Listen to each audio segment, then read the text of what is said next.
We're taking a closer look at the challenges many face once they leave the criminal justice system. Between 60 and 70% of people don't get a job in the first year after they come out of jail. And that alone speaks volumes to the pressure in starting a whole new life. Our Dillon Valencia joins us in studio with more after he participated in a simulation showcasing what many face week by week.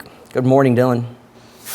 Manny, good morning. That's right. And about 95% of people who enter the system in the U.S. return to our communities, and that is no easy task. Now, I participated in a simulation organized by Goodwill Industries that provides a reality check to the challenges many people face while trying to get their lives back on track. Take a look.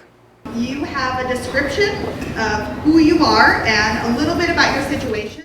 When formerly incarcerated individuals return to society, they may face a significant amount of hurdles and barriers, such as getting a job and finding a place to live.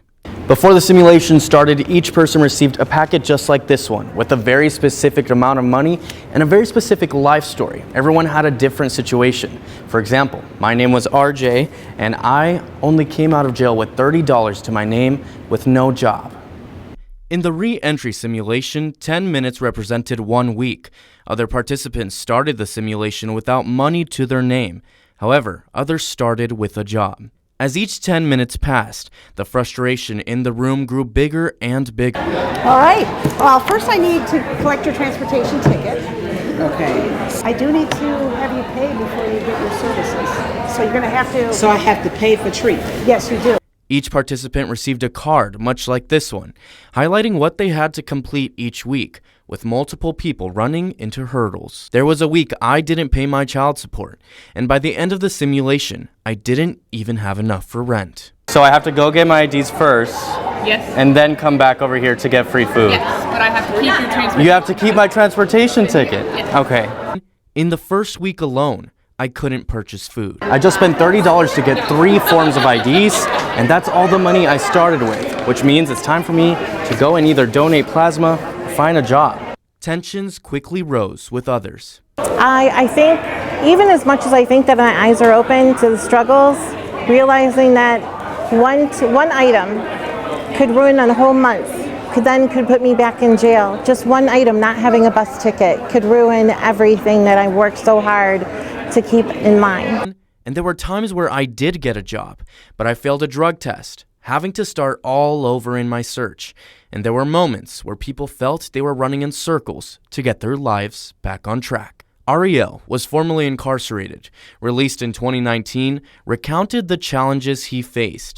We are often rejected, we are often treated like we don't matter, and you're just another person, you're just another number, basically, and they just want to send you right back and not give you a chance. After close to an hour of people learning what formerly incarcerated individuals face, it was time for a debrief. We knew that people would get frustrated, but when you see it happening, and it was palpable in the room, you could feel the tension and the frustration. And in one way, it's good, because then people are starting to understand the challenges and will maybe be more empathetic in the future. But in the other way, how do we change the system? In the debrief meeting, individuals quickly sharing that change has to come, and that hopefully this simulation was just one step in the right direction. But now coming out, they have an X on their back, and I want them to know that there is hope, that hope is available. We don't know what they've had to face before they even got to our agencies each day, so really trying to have an understanding ear, and let's all work together to make the community a stronger, better place for everyone. Now, this was truly a humbling experience, and in attendance were multiple representatives from agencies that help formerly incarcerated individuals start fresh, most if not all in agreement that more has to be done to support those re-entering our community. Now, Goodwill wants to hold more simulations in the near future.